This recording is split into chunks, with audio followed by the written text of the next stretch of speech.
नमस्कार दोस्तों, स्वागत है आप सभी का सुपर आज पर। चाइना की प्रॉपर्टी क्राइसिस को लेकर एक मेजर डेवलपमेंट सामने आ रही है, जिसमें कि बताया जा रहा है कि मेजर जो इन्वेस्टर्स हैं they are trying to shift to India because China almost इसमें $200 बिलियन का नुकसान देख चुका है। आपके सामने है, दो तीन खबरें दिखा रहा हूं।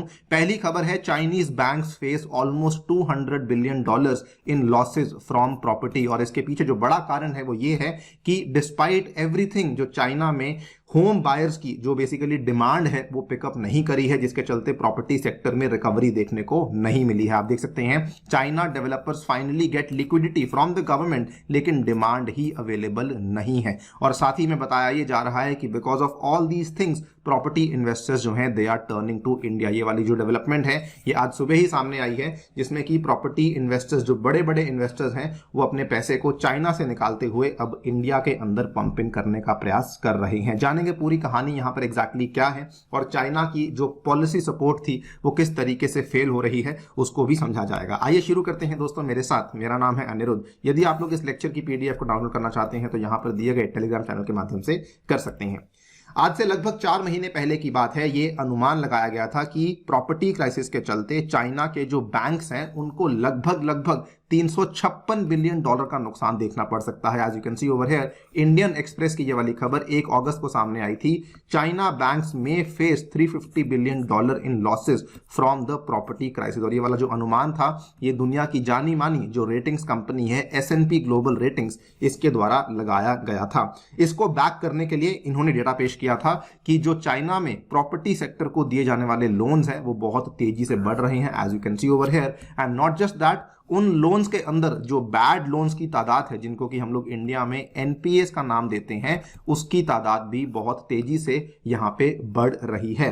And now the same thing as almost turned into a reality because almost यहां पे $212 बिलियन के आसपास का नुकसान है जो कि प्रॉपर्टी सेक्टर में हमें चाइना में देखने को मिल रहा है। सब कुछ होने के बावजूद चाइना की जो पॉलिसी सपोर्ट है वो अभी भी काफी ज्यादा काउंटर इंट्यूटिव चल रही है। जहां दुनिया भर के देश स्लोडाउन के चलते अपने इंटरेस्ट रेट्स को बढ़ा रहे हैं, जहां दुनिया भर के सेंट्रल बैंक्स अपने इंटरेस्ट रेट्स को बढ़ा रहे हैं इन्फ्लेशन को बीट करने के लिए, वहीं पे चाइना इसका एकदम विपरीत जाते हुए इंटरेस्ट रेट्स को कट डाउन कर रहा है, जिसके चलते वो लोग बेसिकली इकोनॉमी में और लिक्विडिटी को बढ़ा रहे हैं। चाइना का जो प्रोसेस है वो ये है कि वो लोग यहाँ पे लिक्विडिटी को बढ़ाएंगे सो दैट यहाँ पर जो प्रॉपर्टी का सेक्टर है उसमें हमें रिकवरी देखने को मिले। और इतना ही नहीं बल्कि उन्होंने डाउन पेमेंट की रिक्वायरमेंट्स को लूजन कर दिया है, यानी कि रिलैक्स कर दिया है। मतलब कि अगर पहले आप 30% डाउन पेमेंट कर रहे थे तो अब वो कह रहे हैं कि आप 20-25% डाउन पेमेंट करते हुए ही प्रॉपर्टीज को बाय कर सकते हैं। लेकिन ये सारे के सारे फैक्टर्स जो हैं वो यहां पे बिल्कुल भी चाइना के फेवर में नहीं जा रहे हैं। इनफैक्ट चाइना प्रॉपर्टी सेक्टर जो है वो रिकवरी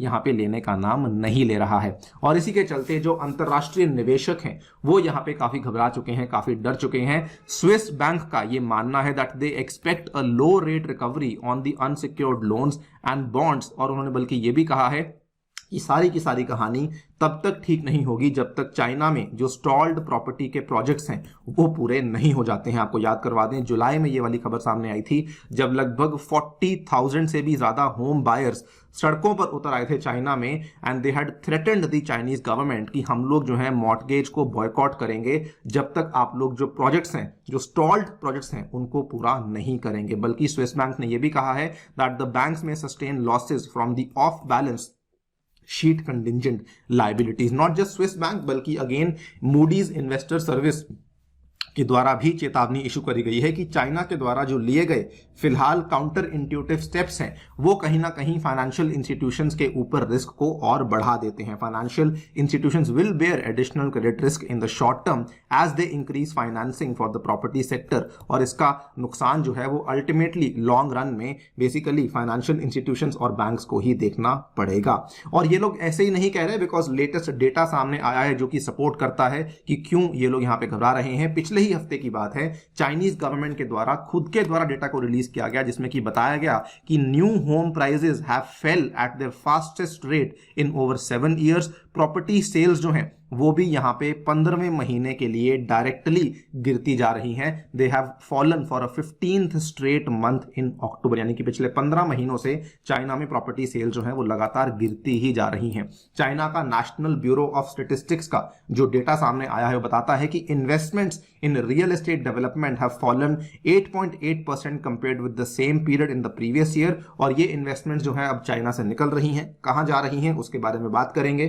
कमर्शियल फ्लोर स्पेस जिसका सेलिंग होता था उसमें भी काफी गिरावट देखने को मिली है, 22.3% के आसपास। जो रेवेन्यू आता था कमर्शियल बिल्डिंग से, जिनको बेच के जो रेवेन्यू आता था, वो भी यहाँ पे 26% के आसपास गिरावट देखने को मिली है। और ये भी डेटा सामने आया है, 18 नवंबर को सामने आया था कि डिस्पाइट द फैक्ट कि चाइनीज गवर्नमेंट बहुत ज्यादा लिक्विडिटी को इन्फ्यूज कर रही है प्रॉपर्टी सेक्टर में, बैंकों को और पैसा दे रही है, लेकिन क्योंकि डिमांड ही अवेलेबल नहीं है तो यहां पर जो प्रॉपर्टी सेक्टर है वो रिकवर नहीं कर पा रहा है। इसको लेकर भी डेटा सामने आया था कि average new home prices in China's 70 major cities dropped by 1.6% after a 1.5% decline a month earlier, and this is the 6th straight month of decrease in the new home prices. This is also the fastest fall since August 2015, यानी कि लगातार गिरावट ही गिरावट देखने को मिलती जा रही है। This data clearly supports कि चाइना का जो प्रॉपर्टी सेक्टर है वो रिकवरी के पाथ पर अभी भी देखने को नहीं मिल रहा है।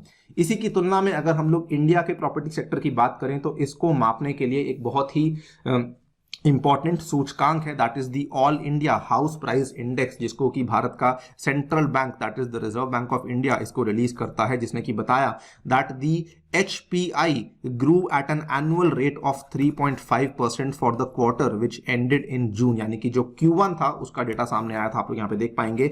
All India house price index goes up by almost 3.5% in Q1 of 2022-2023। तो ये काफी सरप्राइजिंग है कि जहां चाइना में प्रॉपर्टी स्लंप देखने को मिल रहा है, वहीं पे इंडिया में हमें प्रॉपर्टी में अच्छा उछाल देखने को मिल रहा है। और इसमें हमें एक्सपेंशन देखने को मिली है अप्रोक्सीमेटली 1.8% की compared with the previous quarter, और एनुअल ग्रोथ भी हमें अच्छी देखने को मिल रही है। इसी के चलते जो इन्वेस्टर्स हैं वो अपना जो इन्वेस्टमेंट है उसको चाइना से विड्रॉ करते हुए इंडिया और साथ में वियतनाम जैसी इकोनॉमीज के अंदर भी डाल रहे हैं। रियल एस्टेट इन्वेस्टमेंट फर्म्स जैसे कि सिंगापुर की जो कैपिटल लैंड इन्वेस्टमेंट है, जो कि बहुत बड़ी कंपनी है, one of the major real estate investors हैं और चाइना में बहुत बड़ा स्टेक होल्ड करती है, this has a third of its assets in China, they are looking to diversify their portfolio. और उनके ही जो यहाँ पे सीनियर मैनेजर है उन्होंने कहा है Vietnam and India were cited as possible destinations for future investments. आप यहाँ पे देख पाएंगे इन्होंने दो बातें कही। पहली बात इन्होंने कही that what recent events have told us कि हमें सारी की सारी जो हमारी इन्वेस्टमेंट्स हैं उसको एक ही कंट्री में नहीं करना चाहिए। It is dangerous to put all your eggs in one basket, because हम लोग एक ऐसे एरा में जी रहे हैं जहां पे ग्लोबलाइजेशन जो है it is increasingly being put to the test. Secondly इन्होंने कहा कि वियतनाम में हम लोग इसलिए जा रहे हैं बिकॉज कोविड-19 के बाद वियतनाम में जो हमें रिकवरी देखने को मिली है वो बहुत ही शानदार है। चाइना में आपको मालूम होगा कि कोविड अभी भी चल रहा है और जीरो कोविड पॉलिसीज को फॉलो किया जा रहा है। वहीं पे इन्होंने कहा इंडिया में हमें ट्रिमेंडस सोलर रिसोर्सेज देखने को मिल रहे हैं, विच अगेन शोज कि इंडिया भी एक काफी अट्रैक्टिव डेस्टिनेशन बन चुकी है। जाना माना इन्वेस्टमेंट बैंक नोमुरा ने भी इस चीज को यहाँ पे सपोर्ट किया है। दे हैव सेड कि चाइना में जो प्रॉपर्टी मार्केट है it has yet to show signs of recovery, और इनका ये मानना है कि इवन दो चाइनीज गवर्नमेंट के द्वारा, चाइनीज बैंकों के द्वारा स्टिमुलस डाला गया है, पैसा और इन्फ्यूज किया गया है, लेकिन उसका डायरेक्ट इंपैक्ट देखने को नहीं मिला है। It may have little direct impact on stimulating home purchases, यानी कि डिमांड अभी भी काफी नीचे है। और इनका भी यही मानना है that demand recovery is still a की कंसर्न फॉर चाइना।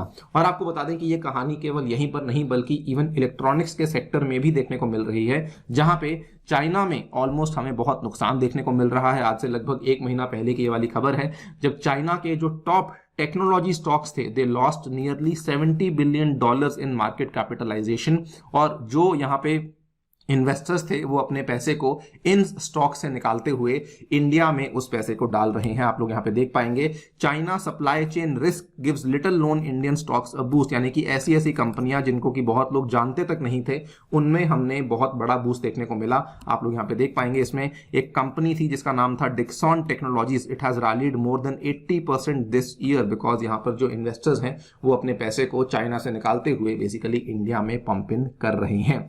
आप लोग क्या सोचते हैं इस पूरी की पूरी डेवलपमेंट के बारे में, डेफिनेटली बताइए हमें कमेंट सेक्शन में। What are the long term implications, उसके बारे में भी हमें कमेंट सेक्शन में डेफिनेटली बताइएगा। जाने से पहले दोस्तों बताना चाहूंगा कि टेक्स्ट बुक आपके लिए लेकर आया है super coaching, which includes GS courses, optional courses and CSAT courses in one single subscription. और ये सभी चीजें आपको मिल रही हैं मात्र 30,000 रुपीज में, अगर आप लोग मेरा कूपन कोड अनिरुद्ध यूज करते हैं। इसमें आपको इंडिया के बड़े बड़े जो सुपर टीचर्स हैं उनसे पढ़ने का मौका भी मिलता है, साथ ही में मेरा साइंस एंड टेक का कोर्स भी इसमें अवेलेबल करवाया जाता है। Thank you so much for listening. Stay tuned and stay safe.